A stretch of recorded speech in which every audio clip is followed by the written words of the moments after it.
welcome to another episode of VERITAS. My name is Jessica Lubianski, and I'm honored today to be joined by Mr. Gilbert Montemayor, who is an MC for the Archbishop of San Antonio, Archbishop Gustavo Garcia Sierra. And so thank you for joining us for this episode. And Gilbert and I, we had the chance to chat a little bit before we started filming today. And the big message that kept coming to me was the idea of faith over fear, that we have to let our faith be bigger than our fear. So we've been talking a lot about vocations, and Mr. Gilbert has a really fascinating story about how he's been called and led in his life. He is married, and his primary vocation is to his wife. And I have a very good priest friend that he always says that in our vocation, especially in marriage, that we're trying to get our spouse to heaven. So I know that your spouse has tried really hard to get you to heaven, even if it's sometimes our spouses pull us by the collar. And so she's been a very important aspect of this journey that you're on. So I'm just going to turn the floor open to you to kind of share your story about how you got into your vocation to marriage and the way that you include that in your life, and how you've now moved all the way to being the MC for Archbishop Gustavo. Thank you. First of all, I'm honored to be able to share my story with everyone. I have been married for 43 years. My wife was my high school sweetheart, and she is really the one who has prayed for me, has been an example for me, and has led me to where I'm at now. 16 years ago, I had a tragedy in my life. My father, who had beaten cancer, that week went to CTRC with him, and came out of there, and two doctors just said he was great, he was awesome, he was cancer-free. So as we drove to his house, he was happy. We were all happy. We got on the phone call. Everyone let him know the good news. 3 days later, he dies in his sleep. So that was really an eye-opener for me that life is short, and that something's got to change in our lives. And my wife was really the one that was able to get the family through everything. She was already an ACTS member. She was a rosary maker. She was involved with the Wallapanos. She was involved with the church, and I wasn't. And people at the church knew me as Diana's husband. Didn't even know my name, so that was amazing. But that week of my dad's services and his funeral, my wife was the example of Jesus Christ. She showed love, compassion towards my mother, and I wanted some of that. I wanted to. That was missing in my life, so that turned me into doing things now that I needed to find something else to do. So, other than playing golf and being all sports and everything every weekend, I started to search for God, for Christ and stuff, and it all started with joining a prayer group that my wife forced me to go to, and it was amazing, because I shared with the young ladies here that I knew what the Gospels were, I knew who they were and what they were about, but didn't really pay attention, really. So I know as I was leaving to that prayer group in the morning with my golf clubs in my trunk, my wife called me from the bedroom and said, "Gil, the Gospels are in the back of the Bible." And I just said thank you, because I didn't really pay attention. And she just wanted me to know, just wanted me to be able to know a little bit of what I was going to go into. And so I went into the prayer group and joined it, and fast forward, I started our own prayer group, and it's a men's prayer group that started on July 7, 2007.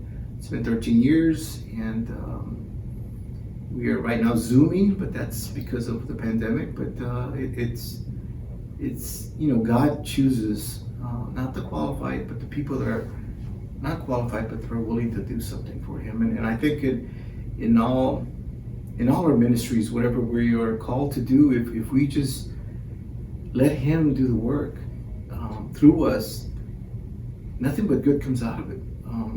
Nothing but good fruit. All of it is good. Nursing homes that I've served at, visiting the sick,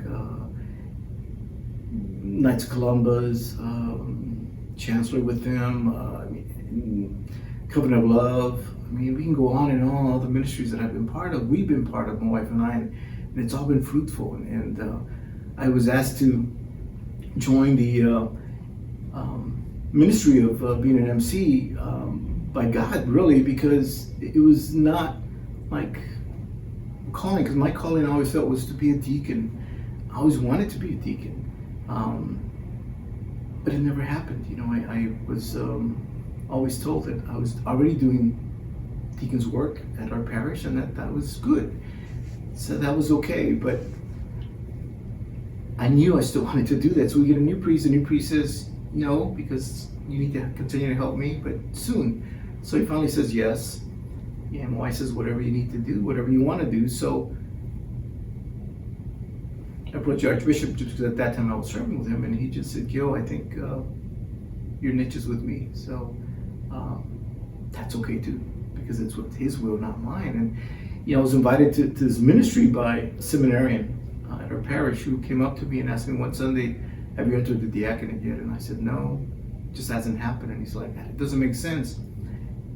Join us this Saturday at a teaching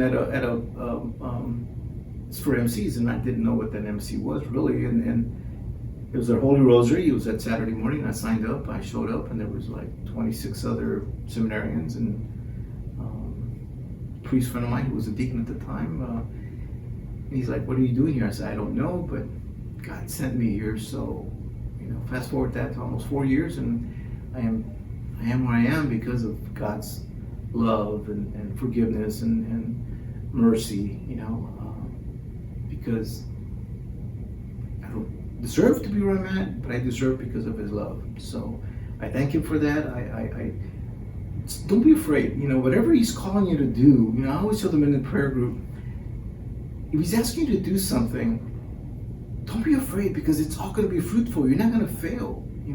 You fail when you think it's you doing the work, or when you think it's all about you, but you're not going to fail when you allow him to do it, when you allow him to be the voice, the ears, the heart. It's all good. So, whatever he's asking you to do, whether it's in vocation of ordained or the vocation of matrimony, layperson, don't be afraid to do God's work, because he needs us, he wants us, and if not now, then when? If not me, then who?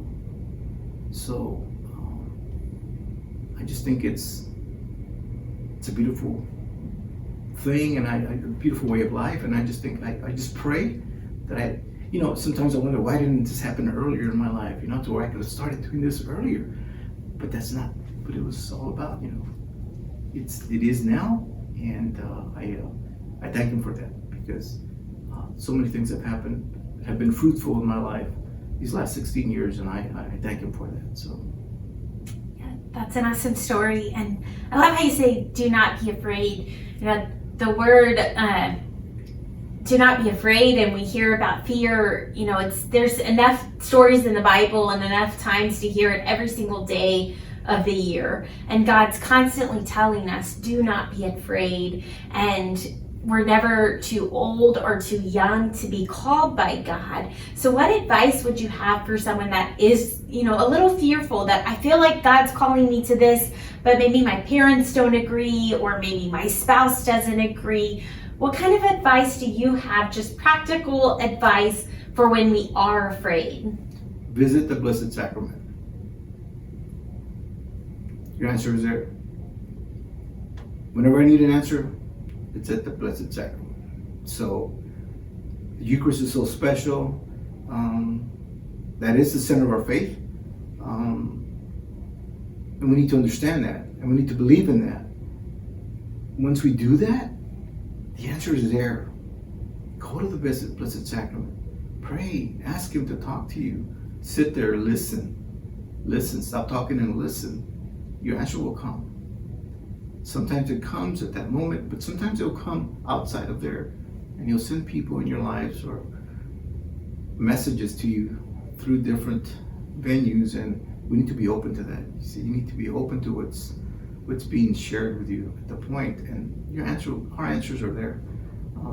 Sometimes it's no, and that's okay too, because there's something else that he wants from us, and that's what we should never get discouraged, because once we get discouraged, we stop listening. When I was told no, not yet, I continue to serve the nursing homes, I continue to visit the sick, I continue to have the men's prayer group, I continue to do everything I was doing, because that's okay, because I needed to continue to do God's work. So we should never be discouraged, and we should move forward. And there's something else out there that he wants us to do, always something else. It may not be what we want, but it's what he wants and he needs, and it'll be fruitful. That's all I can say. I keep saying that, but it'll be fruitful.